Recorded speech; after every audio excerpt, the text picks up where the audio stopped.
Okay, I get a signal, a silent sign that we can start immediately. Thank you. Welcome all to this important panel on an important topic, a very broad topic. I think the most complicated topic of this conference, because I get the impression that many debates were devoted to actual developments and situations here in the region especially. Now we're going to go somewhat beyond that and tackle the issue of inequality and the causes of inequality and how they also affect, of course, democratic life in this region or cause damage to the rule of law. Let me start by welcoming you again. I would like especially to welcome the Dutch ambassador, not because I'm Dutch, because his embassy is especially supporting this event and, of course, the conference more in general. Very much welcome. Is there hope for justice in a divided world? And you might have read the description of the content of this panel and the question attached provided by the Belgrade Security Forum. And we'll look at that topic, of course, from different angles this afternoon, given the expertise of the panelists. And we will only cover parts of the main theme, because to do the whole main theme in 1.5 hours is, I think, rather difficult. So we try to make it small, but try to link also the introductions and the contributions of the speakers and the question and answering to the broader topic of how to improve justice locally, regionally, nationally, and maybe globally. Of course, it's an important issue because many people, many experts and politicians say that the deterioration of rule of law, the shrinking space for democracy, can partly be linked also to the unjust situations in the world, and that push people and push voters into directions of nationalism and populism. And it's important, of course, to analyze how this could happen and how this can be tackled, and not by having a worldwide analysis, but looking at concrete situations and issues. And of course, in the end, the question will be how we can inject a new sense of justice by promoting also equality between and within countries, tackling discrimination, poverty, and improve also the rights of those who are disadvantaged. So these are issues that will come up in the contributions of the speakers. There's more to be said about this broader issue, but I think that we can come back to that in the debate. Maybe we should more concentrate now on the issues that will be dealt with by the introductory speakers. Like I said, we tried to make the big issue of equality small by looking into concrete situations. Also addressing issues that are of importance and demand attention here regionally, or in Serbia for that matter, where, for example, the 11 organization, the director here is here present, there's a lot of concrete work on poverty, on tackling discrimination and the violation of social rights, but also the Council of Europe region as a whole is here, more here represented by the local director, the regional director of the Council of Europe, and they do a lot of work on social rights and so on. And of course, always taking into account how this all affects also the quality of democratic life and the rule of law in countries where systems are clearly unjust. So these will be my introductory remarks, and move now to the first speaker. I just follow the order I was given by the organizers, and please, if you want, add to the short description. And if you want to tell something more about your background, you're most welcome to do so. Of course, within this limit of 5-6 minutes that has been given to us or to you by the organizers in the first round. So I would like to start by, and I will introduce the other speakers after the first one, by Mr. Tobias Flessenkamper, and he's head of the office of the Council of Europe here in Belgrade. And since we're here right now in Belgrade, it would be good also to have the first question posed to him. Are the lack of social justice and the sometimes extreme inequality like slavery the main cause of democratic backsliding in parts of the Council of Europe region, or are they a consequence? And what is the impact of the work you do on the European Social Charter and more broadly the work of the Council of Europe on the development of more just systems in the region? Please. Yeah, thank you very much. First of all, thank you for inviting me to this panel. Thank you very much to the organizers of the Belgrade Security Forum and, of course, the Dutch Embassy for sponsoring this very important debate. And thank you for a very comprehensive and complicated question. You had a cause and effect question, and maybe that allows me to go a step back.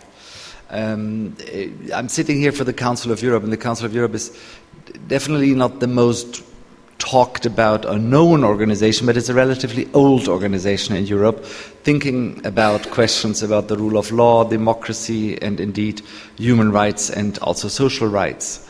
And over the last 70 years, because we celebrated the 70 years of the Council of Europe, we have looked to these questions very much through the angle of rights.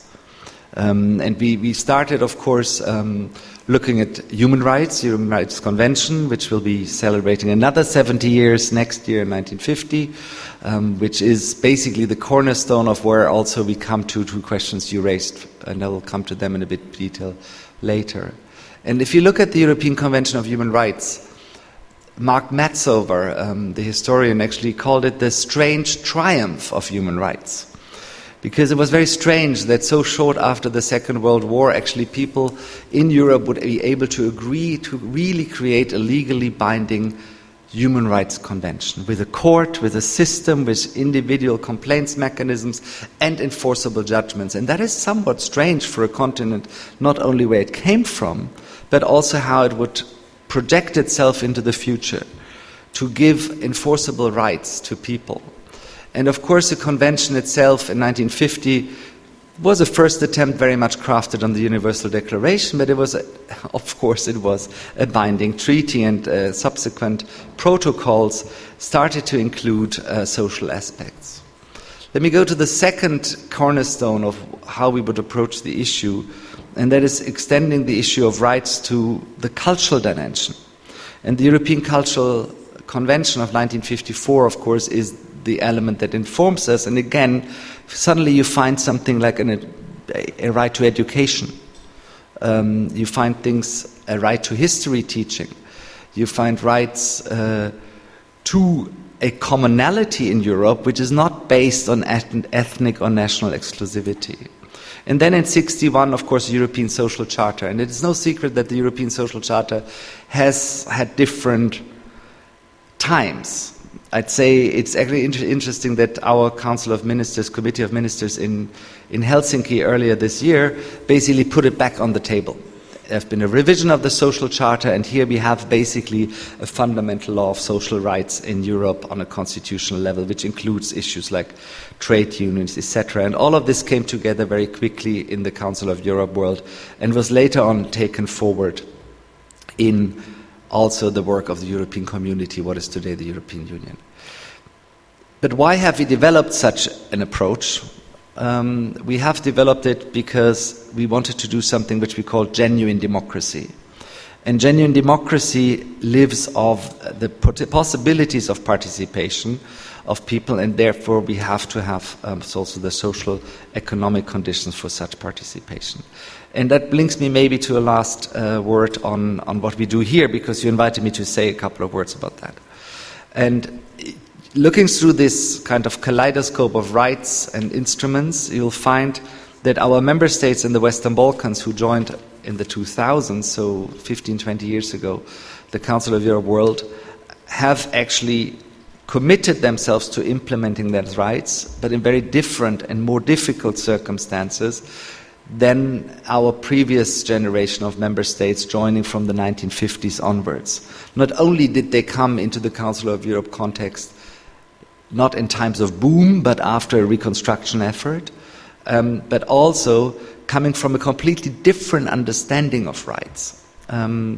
They had a number of social rights constitutionally guaranteed, yet they were not necessarily exercised in a spirit of genuine democracy, underpinned also by a strong rule of law. And many of our activities are based on this idea to combining individual rights with a genuine pluralist democracy underpinned by a strong institution of the rule of law. Thank you very much for your explanation also. enlightening us on the way you work in the region, especially also given also the special circumstances you have to cope with compared to a country where I come from, for example. And maybe we can come back to that, because it's of course a relation between the success of the work you do and like you said, broad support for what you call genuine democracy. And maybe we can talk about that a little bit more later, but maybe we should first give everybody of the panel the floor. And the next one I would like to invite to talk to and answer my question, but I'm quite sure she will go beyond that, is Bibi van Ginkel. She's the owner and director of the Global Connection, a platform for shared security. That's why I couldn't reach her by email, because I was all the time saying globalconnection.eu or something, and it didn't work. It should be Global Connection with a C. Maybe you should explain, Bibi, why you...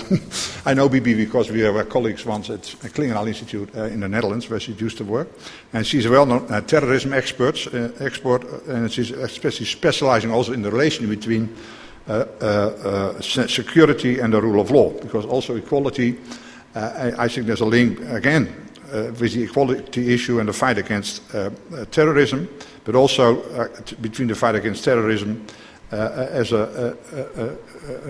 sometimes undermining the rule of law. And this is one of the points you would like to address, Bibi.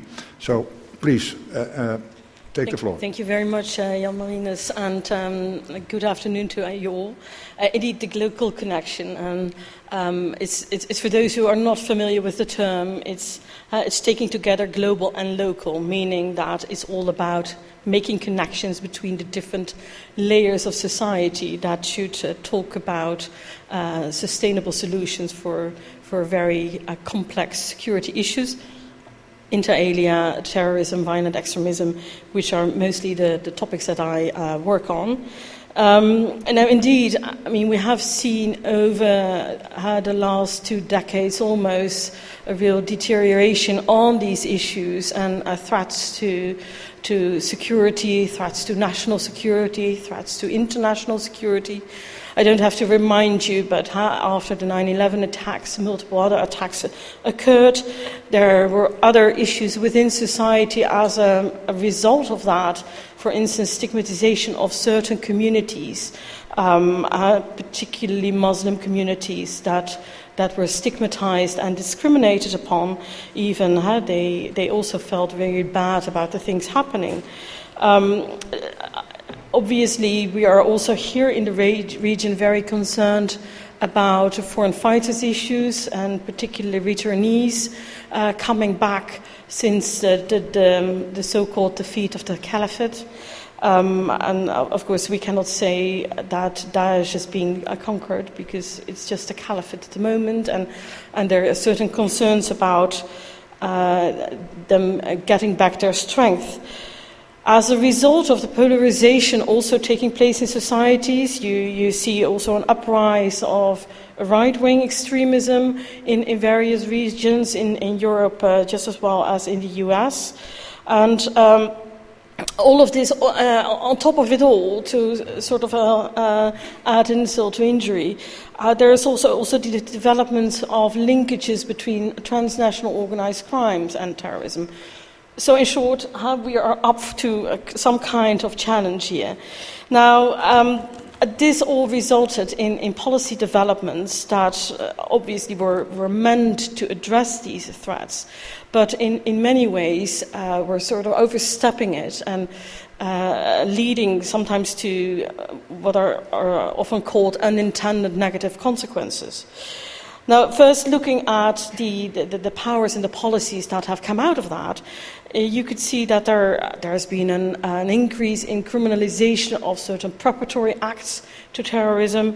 There are more powers for law enforcement and for intelligence, special investigation techniques, for instance, but also issues like overclassification of intelligence, which becomes an issue because all of a sudden everything is framed as high-risk security issues. There is enhanced data collection, for instance, PNR data, introduction of administrative measures, the kind of measures that are used when certain actions do not pass the threshold of a criminal offense yet, And at the same time, authorities fear that there are security issues at stake, and they want to have some measures, some policy measures at hand to, for instance, put an area ban on or a travel ban. And there is a broadening of CT powers, counterterrorism powers in adjacent fields like in crime and even beyond the exceptional fields. So all of this actually at a cost of coming to a good definition of the problem that we're talking about. There is not a definition of terrorism internationally. Of course, every national legislation comes up with their own definition. But neither is there a definition of violent extremism. We've also seen that many countries have reverted to emergency legislation, emergency laws. There's a broad use of the term national security, sort of to cover all the exceptional powers that they use. And that is also at a cost of a shrinking of this political space of civil society, undermining of human rights and infringements of privacy. So I call this tendency sort of moving towards an age of exceptionalism, where everything is framed in terminology of yes, but now we are actually facing an extremely serious threat, and therefore we need these extra powers. And coming back to the words of Tobias at the beginning, saying how did the Council of Europe with the European Convention on Human Rights, that was sort of an exceptional moment of wisdom when they came after World War II with such a document, but actually I had to take a moment to reflect on that, because if we could come to that sort of document at that time, we certainly can still hold on to that during these times. Thank you. Thank you very much, Bibi, for enlightening us on the on what is moving and happening in the world you are studying, and also the dangers of the way we are trying to tackle terrorism and jihadism and right-wing extremism that sometimes lead also to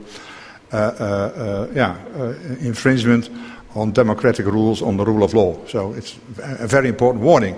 Because but I'll leave that for later. Of course. We do the analysis first, what is going wrong, and then we go into what are some solutions also to improve the situation, linked maybe also to this broader theme of, it's also related to justice in a sense.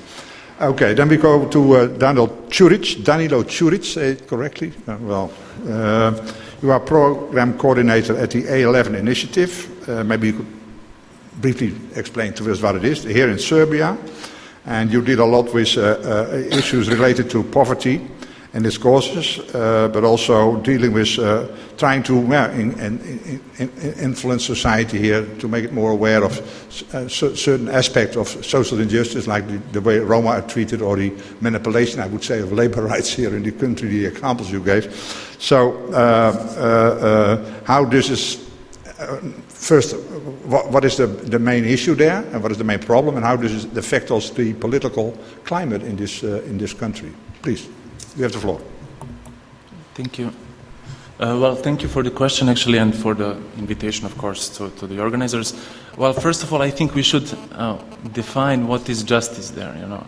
Like, in a way that I don't believe that we all understand the concept of justice in the same way. It's not the same for someone living in informal Roma settlement and a big company that is paying a lot of taxes. They don't have the same concept of justice. And in that way, maybe that's the short answer, actually, is there a hope for justice in this kind of environment. But just to go a bit one step back, I would say if we agree that justice would be that everyone is free and equal in their rights as it was prescribed in the Universal Declaration of Human Rights, then we have to look into a bit more into details, actually, to see why is the poverty happening and what is the reason for it, right? And I would say in most of the cases when we speak about the poverty, it's at least the governments are understanding that poverty is something incidental that just happened. So some people are poor, so we have to do something about that.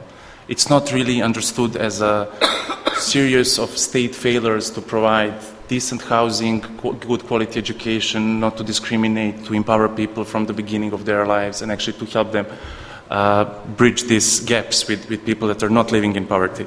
So if we understand that's not really something incidental, then I think that's a good starting point for continuing this discussion in a way that it has to be understood as actually to tackle the poverty has to be understood as a state obligation in a way to it's not just the matter of something that is political commitment or voluntary pledge under the Sustainable Development Goals or something that might happen, but this is actually something that has to happen because that is the state obligation under the international human rights law. And that's I would say, the second part of this kind of I would say answer to this question: why is it happening, and what is there a hope, right? But then the last one I would say is all about the power, and I would just like to illustrate this with an example from Serbia, for example. So we had in 2014 when the government actually understood there is a fiscal deficit and they have to do something with all this hole in the budget. There was a really interesting discussion with that the prime minister at the time had with big companies that actually gave some kind of advices on ways how the government should unlock this economy actually and how it should deal with this budget deficit. And in this room actually sat, I would say, at least 5 of the biggest companies that are owing a lot of tax to the government. And they discussed how the state should do and work in a way to actually provide a better environment for companies, for businesses. But in the same way, no one asked my grandma when she got a pension check cut, because that was also the part of a deal, or at least the part of a political decision that was not really discussed with anyone. And these policies that are having, I would say, negative effect on, especially on vulnerable communities, are not being discussed with them in that way because they're not having enough power to actually sit at the table with the decision makers, because they're not politically represented or because they're just not being considered as someone who is contributing to this, what Mr. Flassenkamper said, genuine democracy, right? In a way that you're not a citizen in the same way as I am because you live in informal settlement, you're illiterate. I don't want to ask you anything about your rights or your situation of poverty because you will be actually just a person that will be targeted with this decision. So in that way, I would say, yes, we have to start discussing what is justice and actually how to deal with this poverty issue.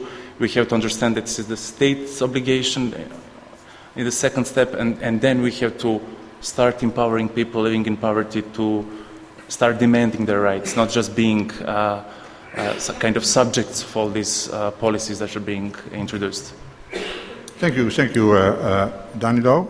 I think the main point you make, or the very important point you make, is that poverty is basically state failure, and a state not caring, of the elite that runs the state not caring, and talking to businessmen and not talking to the poor how to solve their problems. And I think this is one of, not only here, but in many places in the world, one of the causes of this democratic backsliding. People turn away from a democracy that is not offering them anything, but is seen as a project of the elite. And I think it's a very important point to underscore. Maybe in the second round you could say a little bit on what is happening on the ground here and how you try to tackle it, because that is but I think the general point you make is a very important one. Also in relation to the yes, if people experience their society as unjust, they will turn away from it and seek other solutions. Either they don't vote or they vote for the more extreme positions. Then we go to Barry Snellgrove. You're a member of the board of agency. Yeah, UK. Maybe you could explain to the audience what you are doing. You have dealt, in your, if you look at your CV, in many countries, with the rule of law issues, also advising governments and governing institutions on those issues, but also dealing with issues like discrimination and so on. So maybe what, in your view, should be our priority when we have to deal with rule of law problems in countries that show clear deficiencies? Yeah? And what do you see as the main problem there? And what you met and working in the countries, partly in the European region also. So, Perry, you have the floor. Dobar dan, Belgrade. Oh. I'm very grateful to be asked to join this esteemed panel. I'm going to speak as an individual because I retired from the civil service in June and now advise Agencia, which is a small family firm who work in the region and were working with the Ministry of Justice in the region when I managed some projects under EPA over 3.5 years in this region and further afield. Before I come to that question, I just want to talk about this struggle in what's called an unjust world, and I think my colleagues have illustrated that in many different ways. And I'm going to talk about it from a personal perspective. We talk about terrorism, for example. I was in a tube train that was behind the one that blew up on 7/7. I was the person who was responsible also for introducing electronic tags to people on control orders that were seen as being at risk and needing to be managed. So I've sort of sat on all sides of the fence. I'm also going to later on talk about other minority groups that have always been with us, but some of these minority issues come up for review sometimes, and particularly in accession to Europe. And I've this afternoon been to see the Pride Centre in Belgrade and the struggle they've had in terms of establishing the basic right to say, we are who we are, accept us. And the hate crime that can follow from that, and in fact cancelled their pride marches. So we're talking about a world that has injustices in it. But am I pessimistic? No. I'm optimistic, or I wouldn't be doing and have done some of the work that I've tried to do, both at home on these issues and abroad. But I just want to make a very brief comment on how opinion is formed these days. It has changed enormously. I was born in 1956. Alan Turing had just killed himself because he was a gay man, but he was the person who instigated the modern computer. And now modern computers are both a real asset and a real danger. We've worked on cybercrime projects in Serbia when I was in my former job. But when you look at social media with robotic tweets, targeted adverts, Cambridge Analytica techniques that convince us that lies are truths and truths are lies, we really are in a struggle to get equality to people with real evidenced information about why that's a good thing. I think that also leads into, I'm sorry, just before I leave that, before I left the Ministry of Justice, I went to see a project at one of our top universities, Imperial College. I don't know if anyone else has visited this, researching into Twitter, and I was shocked. It's a big room with great big screens. It looks like a planetarium because every tweet is a dot. And you see these clusters of, looks like the Milky Way, with a planetarium analogy, and they're the robotic tweets pumping out information about things that might be complete lies, but could influence opinion. And I firmly believe, personal view, that that's why we're in some of the political mess that we're in, certainly in my own country. Distorting, well, we have a deal, don't we, today? I think. Let's not go down the Brexit route, please. I just want to also say something about, and maybe this is too soon to talk about solutions, but I do believe we need to have to challenge this. We need to have complete trust in our judiciary. It's the key, for me, to everything. If we can't trust our judges, then we really are in a difficult place. And I feel fortunate coming from the United Kingdom in one way, maybe not the other way, but I feel fortunate coming from the United Kingdom. We've got over 800 years of Magna Carta, which has established a firm rule of law that has even held our Prime Minister Boris Johnson recently to account over proroguing Parliament. And we can rely on the judiciary to do the right thing. And I know in the countries I've worked in that that's not always the case. And the political influences and the corruption that can exist in some countries can prevent that sense of security of having a strong rule of law, and that's depend on. Thank you very much. You approach the issue of inequality and rule of law from some different angle than the previous speaker, but I think that makes it a broader discussion at the same time, and especially emphasizing that it becomes more and more difficult to have an informed debate about equality, for example, in our societies because of the mismanagement by the media, or the way Twitter operates, or other social media. I think it's very important to point out that danger, because there can be those who want really to improve the situation and create a fairer world can be attacked in many ways by the Trump type of counterattacks on their ideas. And I think this element of trust is very important. We discussed about the lack of trust in politics. If that is combined with a lack of trust in judges, and that is maybe then combined with a lack of trust with the media, then you get in a very complicated and difficult situation. Thank you. We have another few minutes to have a debate with and between the panel. Please react to one another if you want to. And then we have, I have been instructed, of course, also to give the floor to the audience. And maybe we do just another round and start again by Tobias, because you had a clear picture of how the Council of Europe is trying to tackle some of the issues, and the combination between having a genuine democracy and promoting rights, enforceable rights, and including a social dimension, and bring it all together in the social charter. And we at the same time indicated, especially in the latecomers in the Council of Europe, sometimes not easy to work and improve the situation. What is your basic priority? Should it be the basic priority of the Council of Europe in tackling some of the problems you encounter in your work, especially in improving the strengthening and creating a situation of enforceable rights, and in the framework of the genuine democracy, because there's some criticism about certain countries in the region that they are not anymore or never have become genuine democracies. And please. Thank you very much. Once again, a lot of aspects. It's very tempting to take many of the aspects that have been mentioned.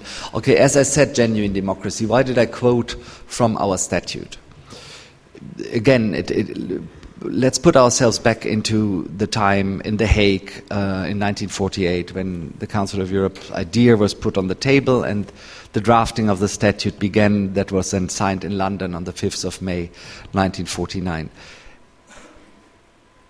Democratic procedures as such have not prevented Adolf Hitler to become Chancellor of Germany. So the drafters looked back only a few years and said it's not enough to just have the rule of the majority. Democracy is more than the rule of majority. They also looked back into how the Rechtsstaat has produced mass violence, condoned crimes, impoverished people, put people in concentration camps, took their property away, etc., under something. Some people, even when I was already alive and thinking in the 1980s, there was a prime minister who was a judge in the Nazi time who actually said, while being a prime minister of one of our states, saying, it can't be that what was right back then is not right now. Basically condoning laws that have been drafted to take people's rights away. And thirdly, if you look at the issue of human rights, it was pretty clear that even though we have a discussion about human rights, that particularly the drafters coming from Britain said we cannot even trust ourselves, but we need a system that is enforceable internationally, where states are being held accountable through mechanisms. And that's what constitutes genuine democracy. There's more to this. And that comes to what Danilo mentioned, is who participates. When the Council of Europe was funded, we had member states where women had no right to vote. the founding the Council of Europe. We had the issue of sexual orientation and gender identity, which has been part of our case law. We have the question also of those people who are, for instance, deprived of liberty for some time. Should they have the right to vote and participate in democracy, yes or no? Very controversial case in the case of Britain. So all of these things have been expanding and been discussed. And I think the countries that have joined later the Council of Europe, like the countries of the Western Balkans, they bring a lot of things to the fore. This is not all, deficit. There are positive things as well, what genuine democracy means. They are elements of how you can organize local communities, how you can organize local participation. There are issues that are to be discussed together, and that's why we have an intergovernmental cooperation mechanism to exchange good practice and think about it. And it's not the Council of Europe itself that is changing these things. It's a voluntary choice of countries changing these things. Now, what we have seen, unfortunately, that the idea of change, transformation, has certain dynamics. And sometimes these dynamics are not moving necessarily in the correct direction. We have seen that, international law is not being respected. Our court cases, our rulings are not being respected of our court in Strasbourg.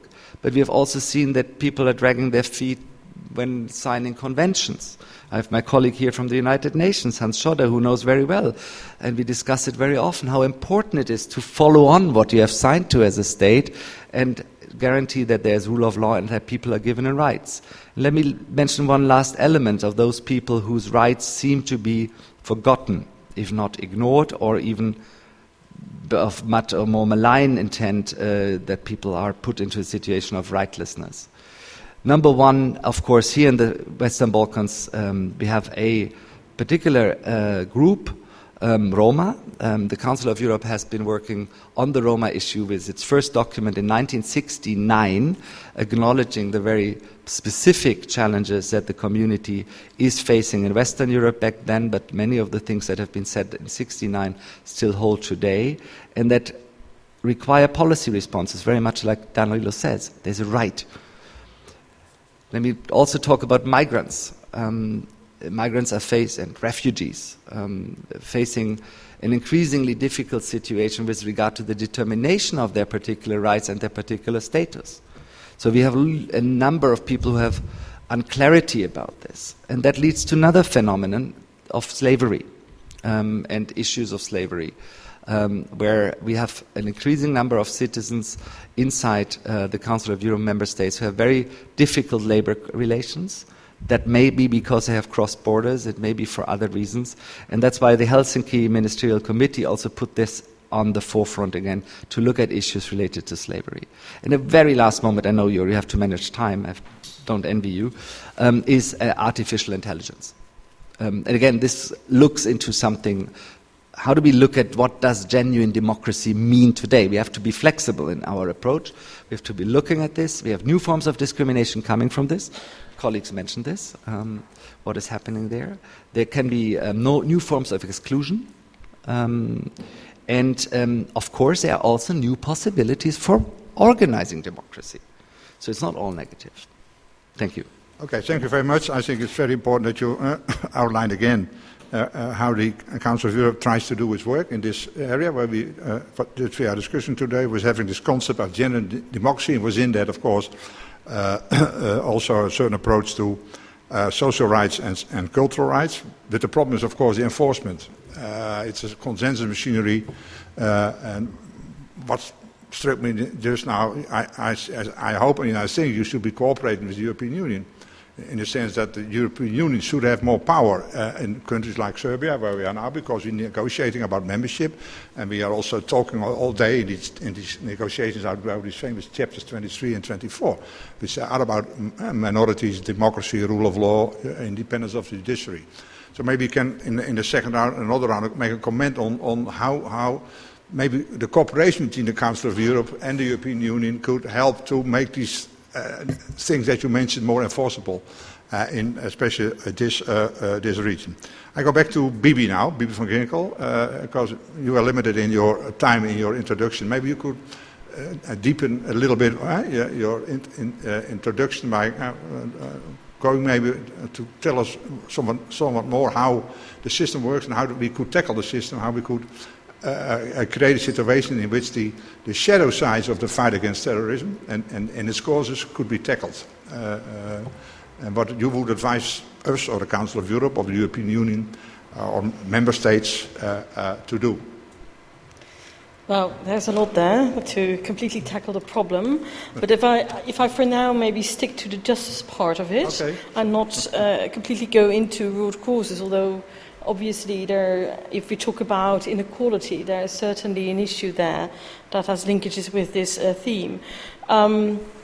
Having talked about sort of the erosion of the system, even the lack of respect for the judiciary or court decisions not being respected, we see this undermining of the system. For a long time, it seems, particularly on counterterrorism, that an interesting thing was happening. If you look at the system, there is not a definition, yet we have a common understanding of certain values and principles.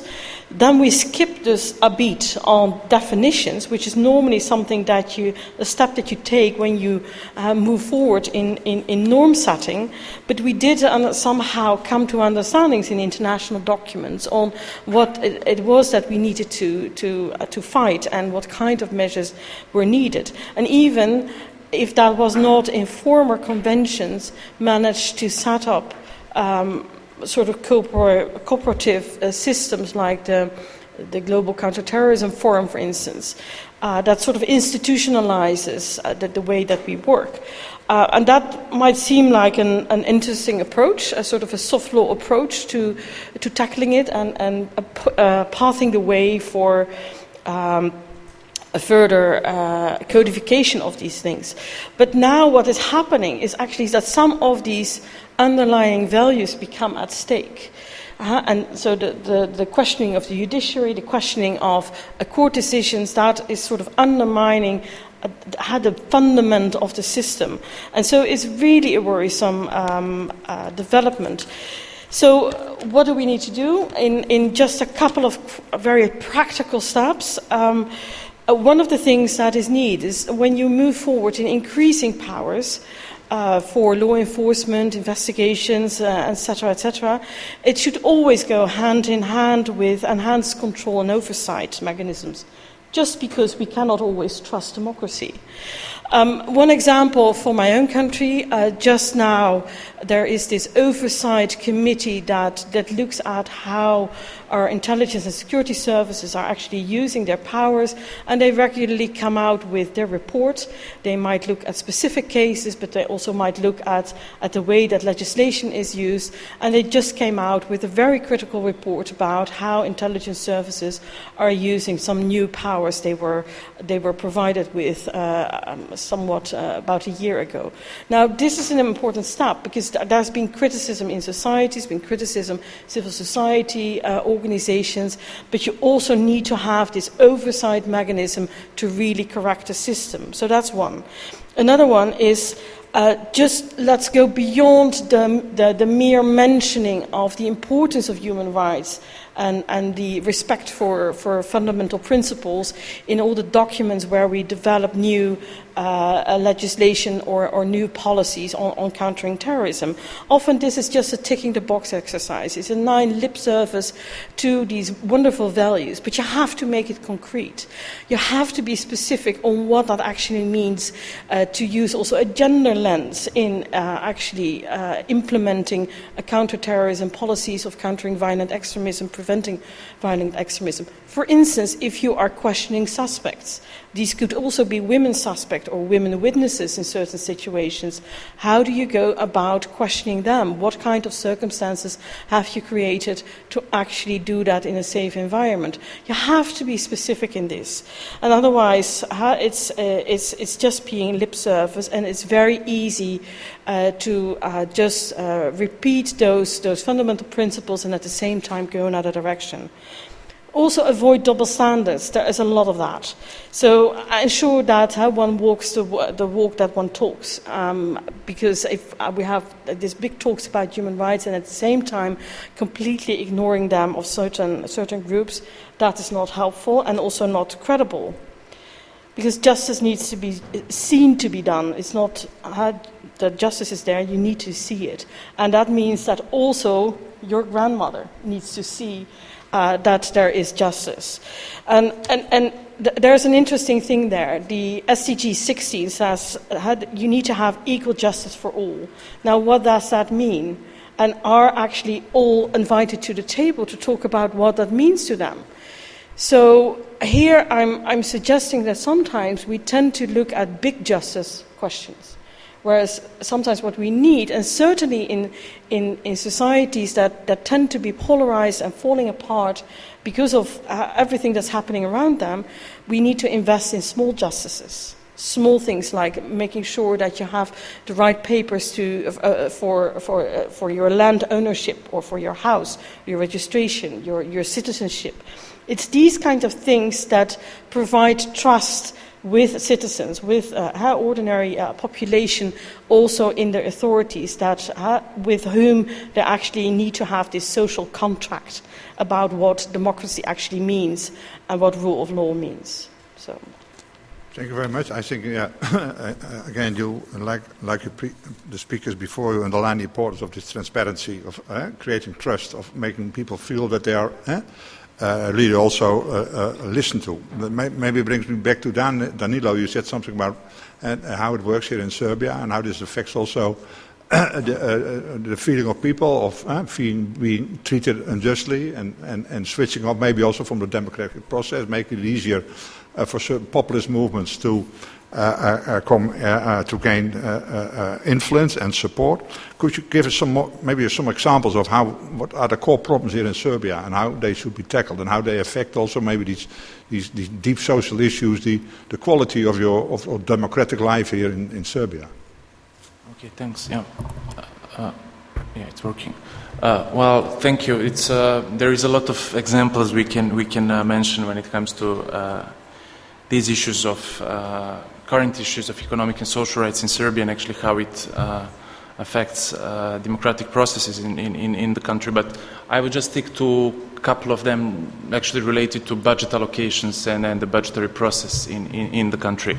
So, for example, just today is the International Day for Eradication of Poverty, and there was a conference organized by the Social Inclusion and Poverty Reduction Unit within the government. And then a representative of one of the ministries said actually they are very grateful for this assistance they got from European Union of 9.5 million euros for Roma housing, which is a great amount of money for this country. But then in the same time, so while the country is kind of depending on international foreign aid in relation to issues of, we can say, social justice for some groups. In the same time, 64 million euros are being allocated from the state budget to something that we don't really need. It's like affordable housing units for members of security services, which actually shows you what is that there is no really genuine discussion about the priorities in the country, about what are we going to do with this limited amount of the funds we have, because there is no country that will say we have enough money to solve all the problems we have with poverty. We will deal with this in 3 days. You cannot do that. But then with this very limited amount of money you have to be responsible. Actually, you have to find a way to prioritize, to listen to the people coming from vulnerable groups, actually, that are not being politically represented in the country, and actually to get from their views and understand what could be the priority there. Because can you imagine 64 million euros invested in Roma housing, for example, in this country? That would be tremendous, actually. That will never happen because the state is kind of leaning on the foreign aid, while at the same time is spending money on something that I don't want to say we don't need affordable housing units for members of the security forces, but it's not really that important as housing for someone who lives without electricity, without water, sanitation, and a constant fear of forced eviction, for example. So that's kind of one really, I would say, illustration of well, how these processes are working. And I believe that we just need to acknowledge that and start discussing actually what are the state priorities in that regard, and actually start dealing with this very limited amount of resources in a way to accommodate most of the needs of the people that are in need. In other way, if we don't do that, we will just keep repeating this problem, and we will have these different discussions like in years, like in future, but we will not really tackle the core issue of all these problems we're discussing today. Okay. I think the other issue I saw in a report you were contributing to, I think from a UN committee, also the issue of how people have rights here on paper, but they are being undermined on a daily basis by the way it's functioning in practice. And how that, of course, also increases this sense of injustice. If you have a minimum, like I told, a minimum salary of 800, and you get it the 800 euros from your boss, and the next day we have to give him 200 cash to compensate for the fact that the boss doesn't want to pay that minimum wage. How is there a debate in this society that is not acceptable, and that other labor unions or whoever who is defending the rights of these people? If the government doesn't do that, employers certainly won't. Well, I believe the trade unions should be more active in that way, but also it's not really 800, it's around 200 euros actually a month. Which is even worse, of course. But the thing is that, of course, we can say we have decent laws, and the laws are actually kind of repeating human rights standards from different international documents, and the constitution is fair enough in that way, but implementation is something that is really lacking. And then by saying this implementation is lacking that's the easiest kind of excuse for the government. So every time we say the implementation is a problem, then we just change the law, and then everything will be suddenly better. It will not, but that's what's happening. And the law will be sent to Brussels then. Well, yeah, and then when it comes to these labor rights, the problem is really big because the economy is not really. It's better, I would say, but it's not really. It's not really good. It's not really never better, as the dominant narrative is kind of like being discussed. But what's really interesting is actually that the state is attracting foreign investors by this phrase, high-skilled, low-paid labor, which was really actually the commercial that went on CNN and other TV stations, which really shows you actually what will be the future of the let's say, social justice in that way. We will not ever, we won't have investors that will be willing to provide better labor standards than the ones that are already working here. It's not that everyone is bad, but the standards is very low, and the state is not doing anything actually to increase the standard, because it's trying to kind of flexibilize the market because of the attraction of other investors, which is not really leading to any sustainable development in that way. Well, this is not only an unjust situation where rights of people are really respected, but the whole situation also leads to another phenomenon. Is the mass emigration of young people to the parts of Europe where I come from, which is, I think, very damaging to these societies and to the future of these countries. Barry, come back to you again, and then we go to the audience. You also dealt a lot with issues of discrimination. Maybe you could enlighten, maybe link that up to also to the broader issue of justice, inequality. How is that linked also to how people are sometimes being treated unjustly or in terms of discrimination? Because that is one of the areas you told me you are very much engaged in. Thank you. I'm going to talk about a few things around that, and I'll be brief because I'm conscious of you've been sitting quietly listening for a long time. First of all, I don't think we've mentioned modern-day slavery, but I spent my last 6 months of my job in the Ministry of Justice working up proposals to deal with modern-day slavery in the UK, and I am sure that it exists in most European countries, and certainly on the journey that some people have made through Serbia, that must be the case in terms of organised criminals getting people to pay back their debts for having got them so far, and finding themselves enslaved. And I think it's an issue that can be dealt with, and can be dealt with not just in Serbia but in other countries that have companies that provide goods. So one of the things we were doing in the UK was requiring companies to produce a statement of what they were doing to control their supply chain, so that at least the companies can take some corporate responsibility for what they're doing. The point that my colleague made about cheap labour in Serbia immediately made me think, I wonder how cheap, and are some people actually producing things that are enslaved? In my own borough in North London, 3 car washes closed because there were people in them that were enslaved by organised criminals. And it goes throughout the UK, and it's a big problem, and it's one that Theresa May started when she was Home Secretary and is still fairly high up our priority in our country. On a wider point about inequality, I just want to return, and it's a particular passion of mine, to the LGBT community.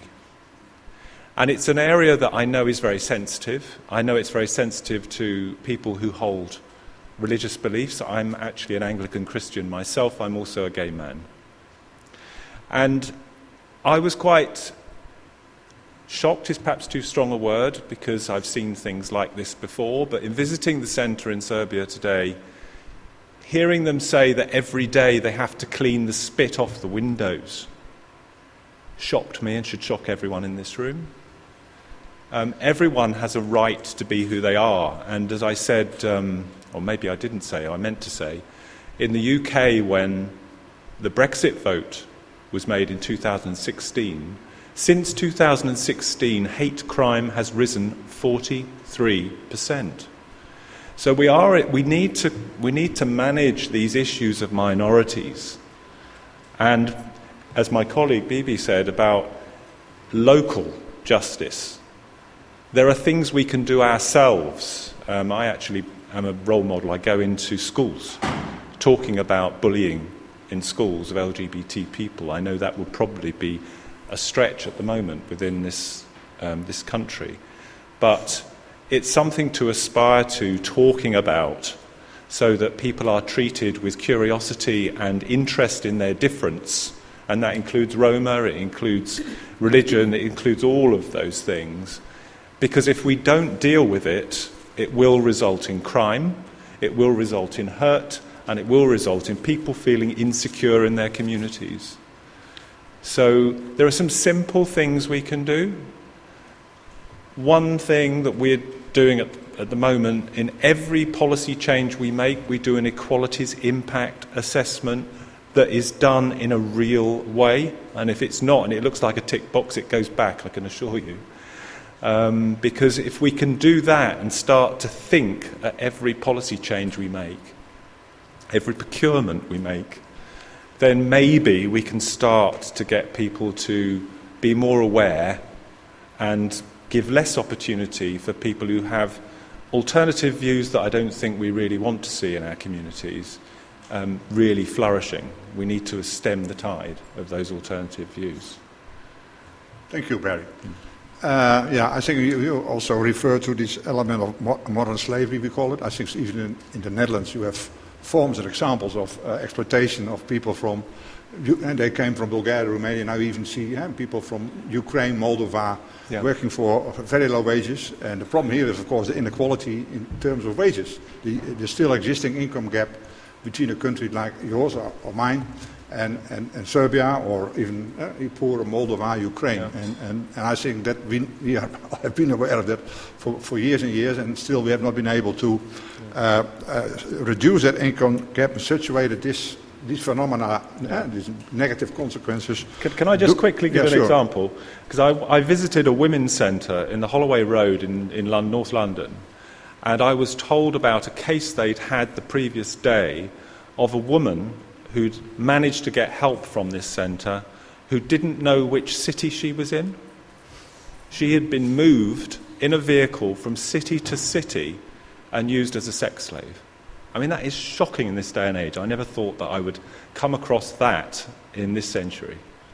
So it's something that we really need to be conscious of and aware of. Yeah. Okay, thank you. Now we go to the audience. Oh, still 30 minutes time for questions. There's a microphone over there. So who can I give the floor? You can ask. Achterin, in the back. Oh yeah, can you go in the back there? Yeah, please state your name, and if you want a question to one of the panel members or to the whole panel or just a remark. Great, thank you very much. My name is Professor Ian Manners. I gave the academic keynote speech yesterday morning on the ramifications of the retreat of liberalism for the EU and its normative power. You probably weren't there, it was a bit academic. But I tried to speak some sort of shocking truths to power. And I think the answer to many of those truths that I spoke are here today on this panel. And thank you for this panel. It's refreshing and it's the best panel I've been to. Because I think what you talk about with a micro focus on the case of Serbia and the issue of social justice is precisely the antidote to the problems that I raised yesterday morning.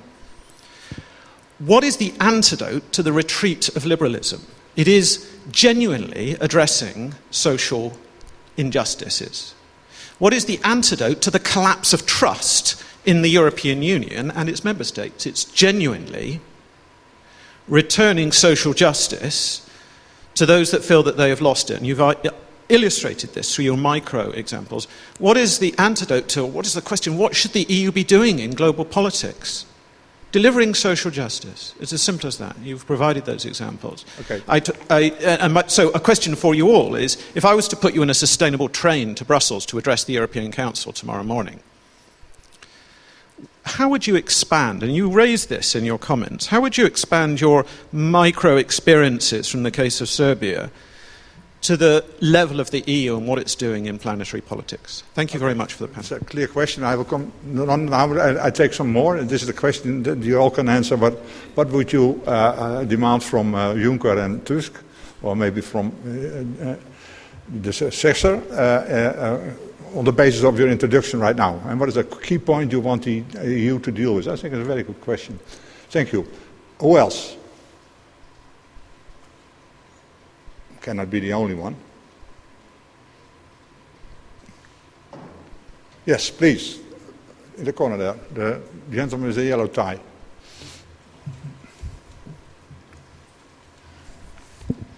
Thanks. Hi, Brian Abel from the Canadian Embassy. Thank you all to all the panelists for your very interesting comments.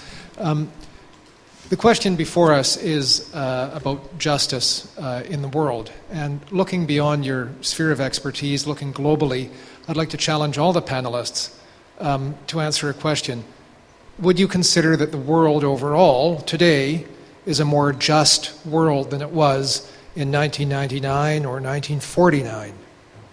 And if so, why is there so much feeling of discontent and insecurity in the world? And if not, where have we gone wrong? Okay, also a clear question. I would say, but is the world more just where you live? Not in general. We are not talking about Latin America. But I think it's an important question to answer, whether it's better or not better than it used to be. Okay, can I have a third, maybe, person who wants to... Yes? Oh yeah, in the back there. Yeah, there I have a problem with the lights. Hi, I'm Andriy Cvetic from the Faculty of Political Science, University of Belgrade. So I would actually like to hear your comments about the universal basic income and its possibility to tackle the problems of social justice. So I think that we already now have some results from Finland.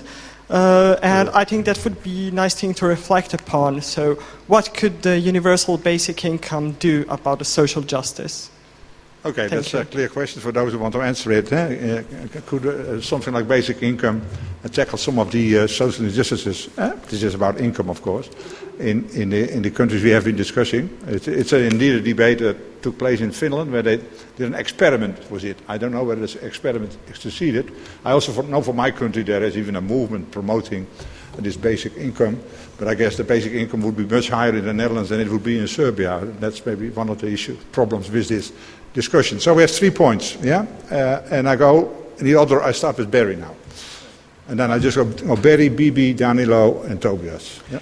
I mean, on the first question, what would I do if I went to Brussels tomorrow, is slightly embarrassing for somebody from the UK.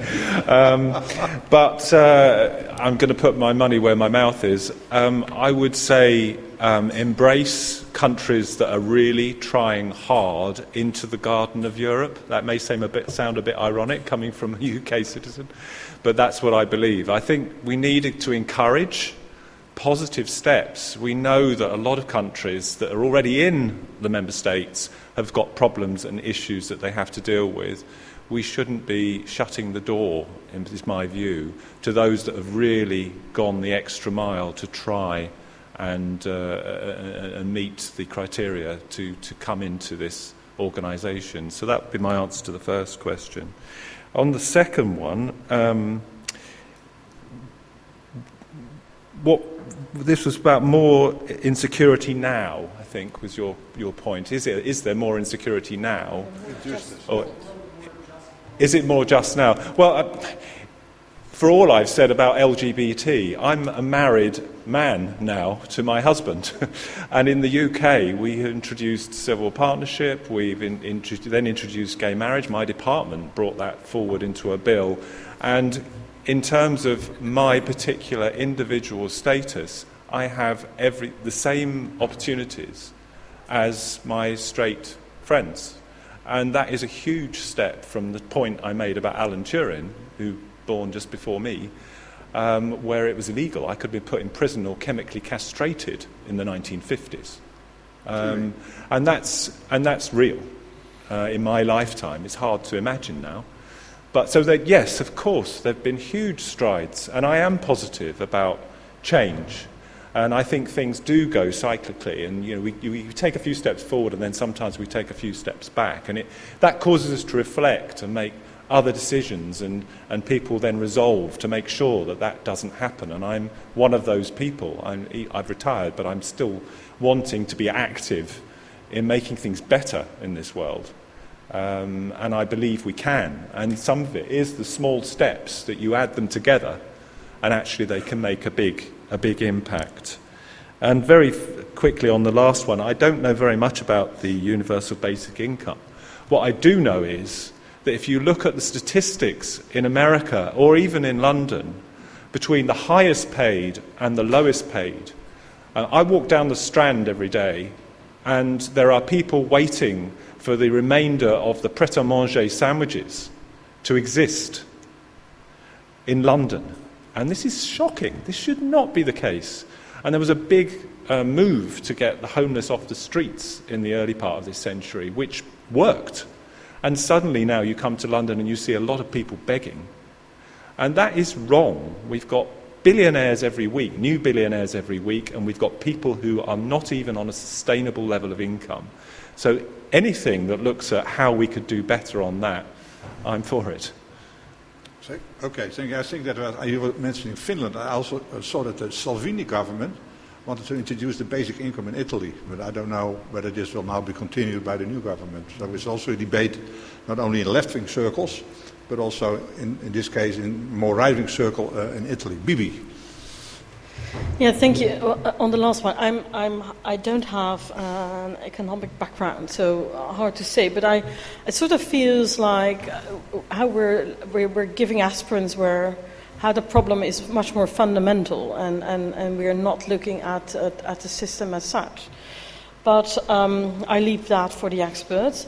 Going backwards on the questions, how are we in a more just world? I think for some, yes, and for others, no. Unfortunately, what has happened though is, and I think that is yet an important development to put an exclamation mark behind, is that mass atrocities like international crimes, war crimes, crimes against humanities, that state leaders are not necessarily able to get away with that anymore. It's not always that they get their punishment that they deserve, but there is always this risk that, yes, the International Criminal Court might step up and take its task. It has all kinds of problems, and certainly I'm not a big promoter of always using international tribunals. I think the local options is much more viable. But this is, I think, a step in the right direction. But again, here we're talking about big justices, and often what makes a difference for people's lives on a daily basis is small justices. So now coming back to the last question, or the first question, how to advise the EU or the Council of Europe on how to address these injustices. Well, obviously, I can restate the points that I've made, and many others have made with me. But instead, like Barry, I'm sometimes also much more of a practitioner, saying, so what can I do in terms of the projects that are run in order to ensure that you bring the right people to the table so they can have a say in the justices that are otherwise decided for them instead of with them. And I think that's key, opening up doors, inviting people to the table, not only telling them whether they are vulnerable, but really asking them how they are vulnerable and how they think these issues can be addressed. And just tying in a little thing that I left out in saying, well, I can go into the whole discussion on root causes or conditions conducive to radicalization, etc. Obviously, this is always context-specific, and although for sometimes it's the lack of opportunity, the lack of future perspective, a lack of education, illiteracy, socio-economic factors. For others, it's just the marginalization and the frustrations and the lack of identity. So, and I'm even leaving out a lot of other root causes that play here. But there is one important thing that I think is relevant to point out here, is that UNDP actually did an excellent assessment of through interviews with fighters who joined extremist organizations on why they actually made that last step in their radicalization. And they can point out all these factors of socioeconomic, lack of employment, but the one thing that really stood out as sort of the trigger factor, not all others might also encounter all these difficulties in life, but the trigger factor for most, I think it was close to 80% that mentioned that number, is that it was actually the kind of injustices that were done to them or their peers or their family, their friends. So the police violence they experienced, the corruption they experienced, it were these kinds of things that really made them go that extra step. And so actually, here we have an easy solution for once. That's something, because this is something that governments can actually correct themselves. It's not a difficult mathematical formula that you have to solve. No, you can just look at your own behavior and correct. Yeah. And for that, I think it's important that we keep doing monitoring and evaluation, and there is far too less of that. Tobias. Oh, sorry, no, Danilo. Should I go? Yeah. Yeah. It's better. Okay, well, I can wait also because I have no idea what to say. No, you go ahead. I can go first if you want. Yeah. No, Sorry. Well, the first thing was actually what can we say to expand these things we were talking about on this micro level. I would say maybe that touches upon what I was talking about. There is a lot of people that are, how the UN says, left behind, or actually that are not really included in any of the discussions about the ways where we're going as a state in a way of economy or anything else. In that sense, I would say that the key element would be actually to start kind of building up the quality of this democracy we have, if that is the right term, I don't know. In a way to include more people, to make more participatory ways of discussing different policies, to include more opinions, to bring politicians closer to their electorate. All these things are kind of, I believe, what we should maybe try to do in a way to struggle with this social injustice. But also another point is, I would say, to understand that the issue of social justice is actually, and the social rights are not really different than, they're actually the part of this whole spectrum of human rights, and then you cannot say social rights are different and we don't care really about that because we don't have money, because actually no one says we don't have money for the right to a fair trial, so we won't provide the right to a fair trial to our citizens. It's the same thing with the social protection or housing or good quality education or anything else. So that would be maybe in brief what I would try to do. The other question was actually if there is more justice now than in 1949 or 1999, right? And I have no idea, actually. I think what Barry said is really relevant because it speaks about these different groups feel better kind of protection or are feeling more justice, but on a global level, I'm not sure actually if that is the case. But also you have groups that are still being left behind, that are discriminated, that are not really marginalized, that are not really feeling any kind of a positive change in a way to that than it was in 1999, for example. So it's kind of, I think it depends actually from the perspective we are looking in. Like if it's like a very limited issue of, I don't know, like labor rights, are they better now or in 1949? Probably yes. But then you have all these new policies and new developments that are also kind of diminishing what we already have. So it's kind of constant struggle. I'm not really sure that we can find a really easy answer to this question. Really, it's kind of the matter of perspective, I guess. And then when it comes to universal basic income, I think there was this experiment that the UNDP did in Niš, or they're trying to do in Niš, and not really sure what was the result of it. It would be really useful to see how it works in our context. Like the Finland is one thing, but Serbia is a completely different thing. So that would be actually the first thing I would really like to see, and then we can say actually if it's going to work or not here. But because it's a really big discussion and a lot of things around that. So that's really short what I would say.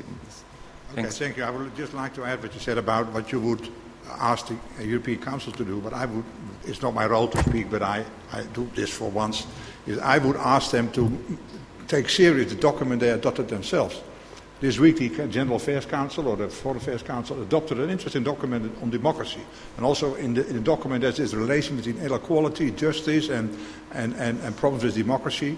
And really, it's a nice document, but the point is always, will they take it seriously? Will they implement it? So that would be my demand, well, also in the frame of this debate, to the Council tomorrow. But I guess it will be just an annex to the meeting, and the basic debate will be about other issues.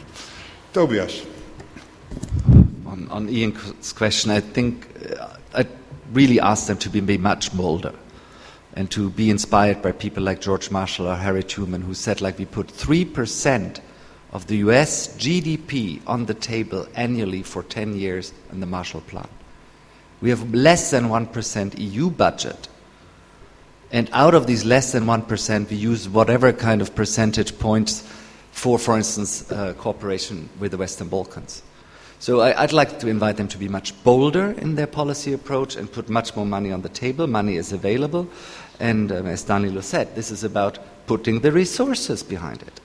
That would be my first thing. And this is really still fascinating. On the question that Brian asked, I think we're here in the Western Balkans. I think there's one thing which is almost tormenting me. And Bibi mentioned, of course, international criminal justice. That's very good. but we have de facto privatized the costs of the war on the citizens. People who have lost their homes here, have lost their families, they have not seen any compensation. No meaningful compensation. Some got a new house somewhere. Some were able to reclaim a house. But there was no financial compensation. This country here has signed our Convention on the Compensation of Victims of Crime, but hasn't ratified. So I think there is some deep, profound feeling, particularly for citizens of the region of the Western Balkans who have undergone these kind of dramatic changes and this horrible period of the 90s, that they bear the costs and they have not seen any kind of, compensation. On the broader picture, I tend to agree a little bit with also what Barry said. I mean, we have enlarged, of course, the number of rights holders. I gave you examples in the Council of Europe world. Let me just go back once again to how also the European Union and the Council of Europe were shadowing each other while the Council of Europe was lagging behind with gender equality. In Rome in 1957, fortunately, the French were very, very persistent on Article 119 of the Treaty of Rome, which is equal pay for men and women. It was the Adenauer government, among others, who was fired very much against this idea that women and men should have the same kind of salaries. And out of 119 grow a whole idea of equality in the labor market, in directives, non-discrimination, etc. And that's what I call the millimeter work. And that's why, of course, what the Council of Europe does and colleagues in other human rights organizations like the United Nations do, we have to do a lot of millimeter work, meaning we have to put things into conventions, we have to put the words there, and then we have to put the tools in place, little projects, pilot projects, etc. At the end of the day, we are not the ones who can do everything that needs to be done, but we have to make sure that these things are there. And that echoes what Jan said. Of course, people have to live by what they have written down. And I see too much slippery there. I agree with that. There's not too much there. We see sometimes a disrespect of what has been agreed. We find these wording, we find these sometimes hidden in hate speech, and far more concerning by the unwillingness or inability to counter hate speech. That's what worries me most. I'm not worried about the haters release. I'm worried about them personally because they made very bad life choices. But I'm very worried about this many voices we don't hear who counter, for instance, also in Serbia, what has been said in Parliament about women, what has been said in Parliament about victims of crime, and that we didn't hear the other parliamentarians standing up and saying, not in my parliament. So this is basically the answers on this. On the last one, that's my personal opinion. Tobias, one-to-one. I think it's an idea that is worth trying, the universal unconditional income. Okay. We have maybe one question, and then we, here in front. Oh, where's the microphone? Please. Oh.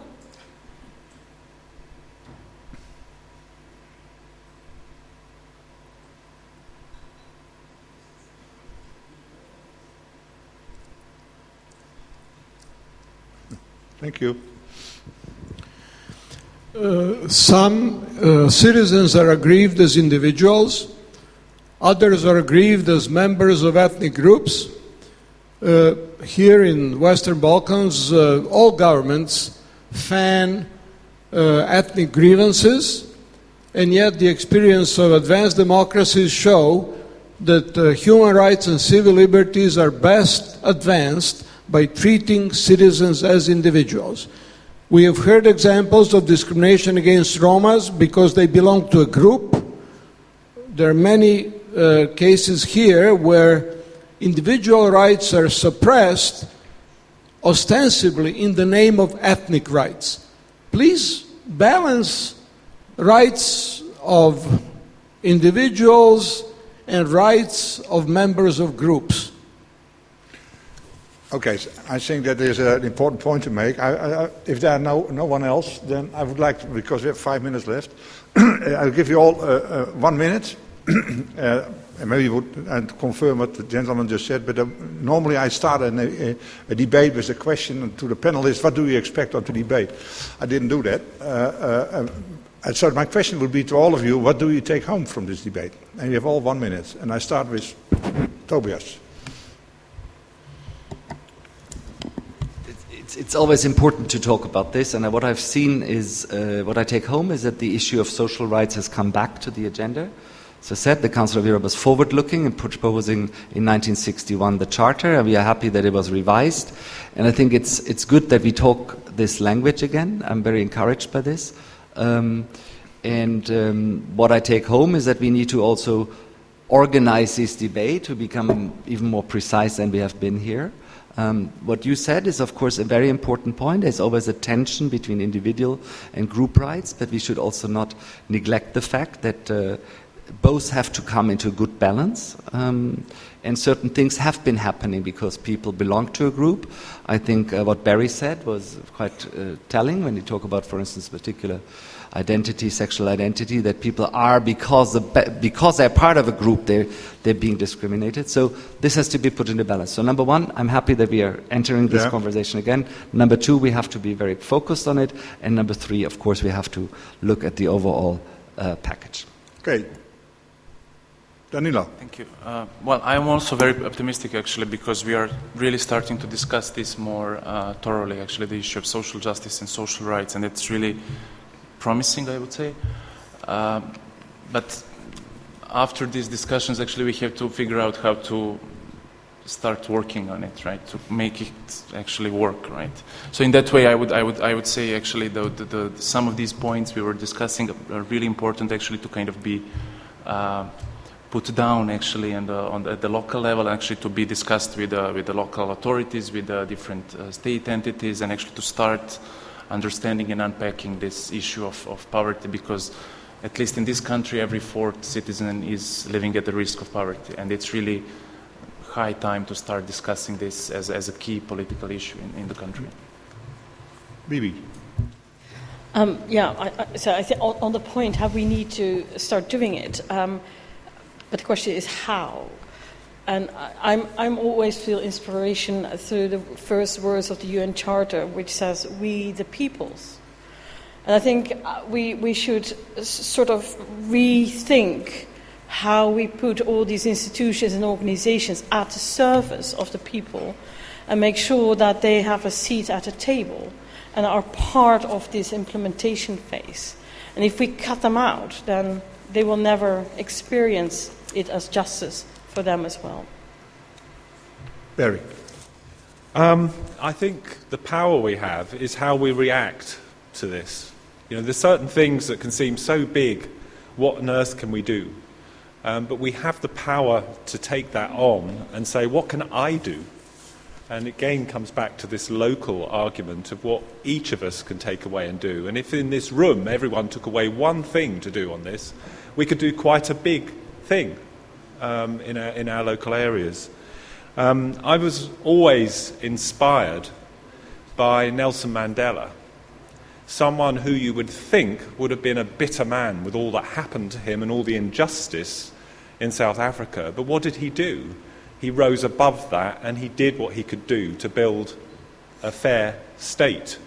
And I know there's some problems now, but he built a very strong constitution that covered a reconciliation, very prominent in this area of the world, as well as taking care of minorities and writing that into the Constitution. I'm a member of the Desmond Tutu Foundation, and another inspirational person that did what they could do as individuals and were able to do a lot. Look at Greta Thunberg. My goodness, what a role model she is. A young girl that's changing people's perception of climate change. Wow. As individuals, we do have power, is my message. Okay, thank you very much. I have a closing remarks for 37 seconds, according to the machine. What I take away is that we stayed close to the issue. and we didn't even discuss the problems of North Macedonia and Albania here. And I saw in all the Twitters from this conference it was the main issue over the last few days, understandably, because it's a very important point. That's one thing I take away. And what I take away especially is that if you cut it into pieces, you make it smaller, then it's also easy to find solutions. So if you take the broad issue of inequality and justice in the world, well, you can talk for hours. What we did maybe is to make it smaller. And we make it smaller, so it's easier to discuss solutions and ways forward. So in a sense, it makes, my conclusion that it was a relatively optimistic debate, given the issues that were at stake. So I would like to thank the panelists for their contribution. I would like to thank you for your patience, but also for your questions, and we wish you a continuation at other moments of this debate, because it's a never-ending one. And thanks again the Dutch Embassy and the Dutch Ambassador for supporting this event, and I wish you a very nice evening. Thank you.